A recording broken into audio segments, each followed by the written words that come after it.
I'm the palest person in South Florida. I didn't enter a contest or anything. Just some mean girls at the beach handed me a certificate. Are they over there? Yeah, those are them. Okay. My ancestors are from Ireland. I'm not meant to be in places like Florida. I'm meant to be in places with good sun protection, like bars or prison. I do love living in South Florida because I love Pitbull. Pitbull's here. And every time I drive south, I'm always blasting my Pitbull playlist. Pitbull's just so cool. I can't imagine him ever getting embarrassed. Like, I bet he's never even tripped in front of anyone, unless he was about to fall on top of your girl. I'll tell you a little bit about myself. I used to be a dancer. I know what you're thinking. She just said she's a dancer, so does that really mean she's a stripper? But no, I studied ballet, modern, and jazz. I have a fine arts degree in dance. And I had a fun job getting to dance in the production shows on board cruise ships for a long time. And I did it with my clothes on, so I'm not a stripper. But I understand the correlation. You know, you hear dancer, you think stripper. But I've come to realize there's actually a lot of jobs out there like that. You know, and it could be worse. Like, when you hear someone's a member of Congress, you think useless. NFL player, candidate for scientific brain donation, billionaire, pedophile. So there's a few there. But now that I'm a retired dancer, it's really hard for me to be a stay-at-home mom because I don't have any kids or a husband, so I have to work. But work hard, play hard. Work hard, play hard. That's a phrase I like to use as sort of a euphemism for I drink at work. People ask me why I don't have any kids, why I never had any kids.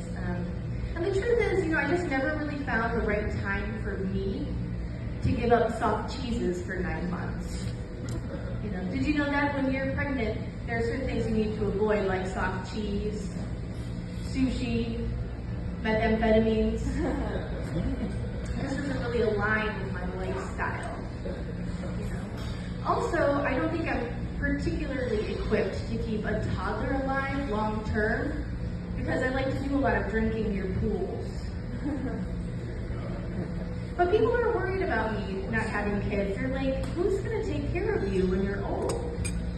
But lucky for me, because of all the cheese I eat, I don't expect to live that long anyway.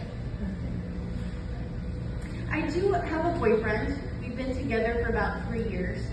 We don't have any plans to get married anytime soon, but in all fairness, I knew from the beginning he had a fear of commitment because he doesn't have any tattoos.